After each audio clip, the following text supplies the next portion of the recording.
안녕하세요 기철 여러분들, 멋진 과언입니다. 지난번 영상에서 페이즈4에 등장할 강력한 히어로들에 대해 소개했었는데요. 페이즈3 최종 보스 타노스 이후 어떤 빌런들이 등장할지에 대해서도 기대를 모으고 있습니다. 곧 개봉될 블랙 위도우의 태스크 마스터를 비롯해 어떤 빌런들이 페이즈4에 등장할지, 또 이전 영화들과 어떤 연관성을 띠고 있는지 한번 알아보도록 하겠습니다.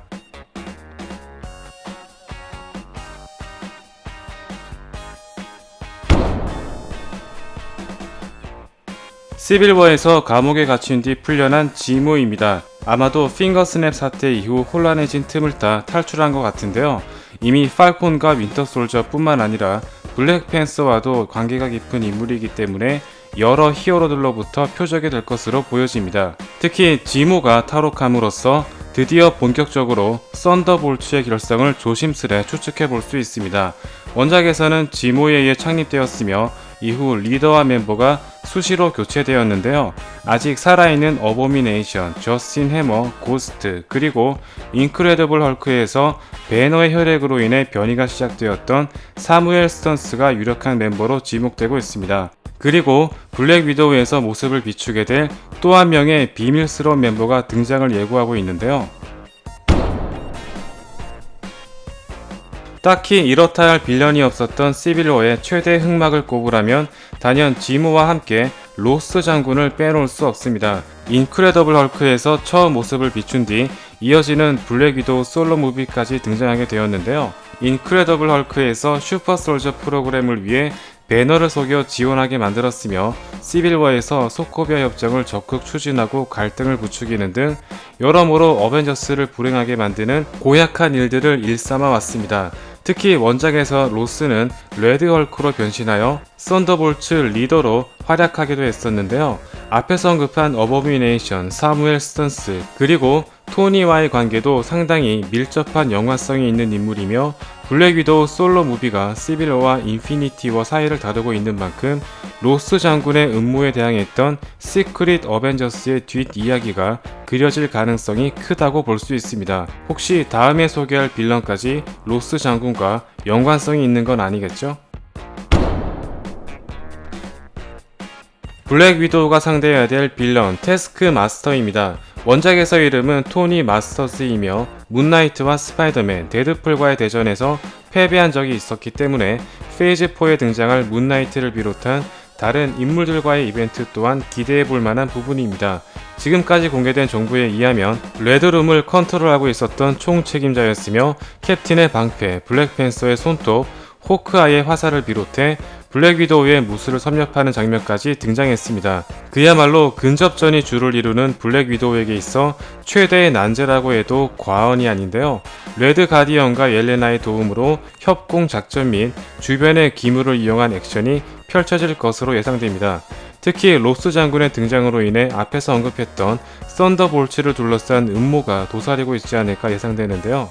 여러모로 사망한 블랙 위도우의 프리퀄을 그리고 있는 만큼 이후의 시나리오에 어떤 영향을 끼칠지 기대해 보도록 하겠습니다.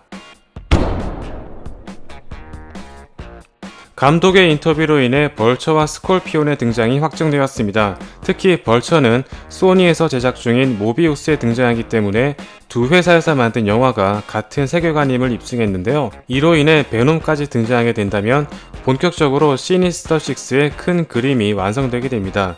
만일 노먼 오스본까지 등장한다면 정말 장난 아니겠죠? 실제로 파프롬홈에서 피터의 정체가 드러났으며 지금까지 등장했던 모든 스파이더맨 영화를 통틀어 정체가 드러난 상태에서 활동한 적이 이번이 처음이기 때문에 미스테리오의 만행으로 인해 피해자가 된 피터는 자신의 신변을 보호하기 위해 변호사 직업을 가진 쉬헐크, 제니퍼와 접촉할 가능성도 배제할 수 없습니다. 특히 쉬헐크는 드라마로 제작 중이기 때문에 영화와 드라마를 이어주는 중요한 요소가 될 것으로 보입니다. 과연 얼마나 많은 적들이 스파이더맨을 잡기 위해 달려들지 벌써부터 두려워진다고 해도 과언이 아닙니다. 아이언맨을 본 관객이라면 익숙한 이름 텐 링즈입니다. 페이즈4에 등장할 샹치의 메인 빌런입니다. 아이언맨 1편에서는 토니를 납치하여 무기를 개발시키게 했으며 2편에서는 이반에게 가짜 신분증을 건네주기도 했습니다. 다만 3편에 등장한 텐 링즈는 배우를 고용해 만다린을 연기한 가짜 집단이었기 때문에 등장하지는 않았습니다. 특이한 점은 앤트맨 시리즈에서도 이 문신을 한 직원이 등장했는데요. 직접적으로 스토리에 영향을 끼치진 않았지만 마치 하이드라처럼 세계 여러 곳곳에 퍼져 있다는 걸 알 수 있습니다. 드디어 본격적으로 샹치에서 텐 링즈와 조직의 수장 만다린이 등장할 것으로 보이는데요. 특히 만다린이 끼고 있는 10개의 반지는 각각 냉기와 번개, 불을 내뿜거나 정신조작 및 물체를 분해하고 재구성하는 등 상당한 능력을 지니고 있는 아이템입니다. 이러한 강력한 능력으로 인해 원작에서는 아이언맨조차 고전했던 상대로서 과연 무술의 달인 샹치가 어떤 식으로 만다린을 상대할지 한번 지켜보도록 하겠습니다. 토르4의 메인 빌런은 크리스천 베일이 맡는 것으로 확정되었습니다. 다만 아직까지는 베일이 맡게 될 역할은 베일에 쌓여 있는데요. 현재까지는 여러가지로 유추해 볼 수 있습니다. 원작에서 신도살자라 불리었던 고르와 감독의 인터뷰에서 아직 논의 중이라고 언급되었으며 이미 라그나로크에서 사카르 행성의 동상으로 등장했던 베타 레이빌의 등장도 빼놓을 수 없습니다. 또한 스타샤크라는 상어 형태의 빌런의 등장도 언급했는데요. 스타샤크는 고르가 죽인 신들의 자네를 먹는 존재이기 때문에 스타샤크가 등장하게 된다면 고르의 등장이 유력하다고 볼 수 있습니다. 여러모로 베일이 맡은 역할은 베일에 쌓여있지만 아스가르드가 파괴된 시점에서 헬라보다 더욱 임팩트 있는 빌런을 등장시켜야 하기 때문에 과연 어떤 형태의 빌런이 등장할지 한번 기대해 보도록 하겠습니다.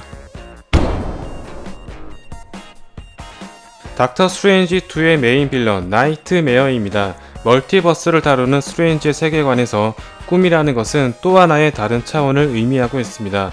다크 디멘션의 도르마무처럼 나이트메어는 꿈이라는 차원에서 절대적인 힘을 지니고 있는데요. 꿈을 이용해 특정 인물을 조작하여 공격하거나 심리전을 이용해 압박해올 수도 있습니다. 정말 이름 그대로 나이트메어의 프레디와 매우 비슷한 빌런인데요.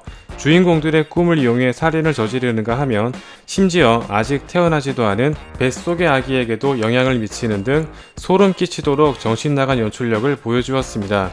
특히 스트레인지2의 출연이 확정되어 있는 완다의 경우 쌍둥이를 낳게 될 것이라는 것을 암시했기 때문에 더욱 공포스러우면서 비극적인 연출을 보여줄 것으로 예상되며 이블데드와 드래그 미 투 헬을 통해 공포영화의 진수를 보여준 샘 레이미가 감독을 맡은 만큼 얼마나 괴기스러우면서 참신한 장면이 등장할지 한번 기대해 보도록 하겠습니다. 가오갤 2편에서 아이샤가 배양하고 있었던 아담 워럭입니다. 다만 가오갤 3편 감독 제임스 건에 의하면 아직까지는 아담의 출연은 확정되진 않은 상태인데요. 날림성으로 만든 쿠키 영상이라고 할지라도 어느 정도 스토리에 기반을 둔 것들이 많았기 때문에 아직까지는 아담의 등장을 완전히 배제할 수 없습니다. 원작에서는 소울스톤의 힘을 이용해 강력해진 캐릭터이지만 현재 모든 인피니티 스톤이 파괴되었기 때문에 쏘버린 제국의 기술력이 담긴 하뷸러리 배터리 에너지나 다른 능력을 부여받은 설정으로 등장할 것으로 보여집니다. 특히 하뷸러리 배터리는 에고의 뇌까지 터트릴 정도로 엄청 강력했었죠. 상당히 오랜 시간 동안 자가 격리되었지만 핑거스냅의 가루가 되기도 했었는데요. 이제는 세상 밖으로 나오길 기대해 보겠습니다. 이터널스의 메인 빌런 드루이그입니다. 사람의 정신을 조작하고 공포를 심어줄 수 있는 능력을 지니고 있는데요. 메인 주인공이 될 이카리스의 사촌으로서 대립구도를 그릴 것으로 보이며 셀레스티얼을 불러들이는 흑막이 될 것으로 보여집니다. 특히 자신의 창조주인 셀레스티얼을 굉장히 업신여기고 있는 인물인데요. 설마 이렇게 되진 않겠죠? 수천년 역사를 지니고 있는 이터널스를 그리고 있는 만큼 다양한 시대에 걸친 모습으로 등장할 예정인데요. 한때 KGB 요원으로 변장하여 활약한 적이 있었기 때문에 블랙 위도우의 이벤트 또한 기대해 볼 만한 부분이며 현재 키아누 리브스가 이 역할을 맡게 되지 않을까 하는 추측이 나오고 있습니다. 페이즈 3 이후 가장 기대되는 신적 존재 갤럭투스입니다. 페이즈 3에 등장했던 도르마무를 잇는 엄청난 존재라고 해도 과언이 아닌데요. 현 시점에 존재하는 모든 에너지를 막아낼 수 있으며 행성을 집어삼키는가 하면 스트레인지도 어찌하지 못했던 도르마무까지 집어삼킨 전례가 있습니다. 판타스틱 4 2편에서 통째로 지구를 삼키는 모습에서 엠스의 도르마무와 차원이 다른 스케일을 보여주었는데요. 다만 워낙 스케일이 큰 대형 빌런이며 어벤져스가 만들어지지 않는 페이즈인 만큼 설정상으로만 등장한 뒤 본격적인 모습은 페이즈 5에 등장하지 않을까 예상됩니다. 토르4가 확정되어 있는 만큼 다시 나와야 한다고 해도 과언이 아닙니다. 지금까지 등장한 역대 빌런 중에서 최고의 전투력, 카리스마, 외모를 자랑하면서 지금까지 모든 빌런을 잊혀지게 만들었는데요. 헬라 역의 케이트 블란쳇은 헬라 역으로 복귀하고 싶다는 의사를 밝히기도 했습니다. 다시금 새로운 페이즈가 시작되는 만큼 저승에서 부활하여 제대로 된 참 교육을 보여줘야 한다고 해도 과언이 아닙니다. 지금까지 페이즈 4에 등장할 강력한 빌런이었습니다. 어벤져스가 등장하지 않는 페이즈이긴 하지만 세계관을 탄탄하게 만들어줄 설정들이 존재하고 있음을 확인할 수 있는데요. 과연 어떤 흑막이 기다리고 있을지, 어떤 새로운 멀티버스가 열릴지 한번 기대해 보도록 하겠습니다. 다음 시간에도 재미있는 리뷰로 돌아오겠습니다. 감사합니다.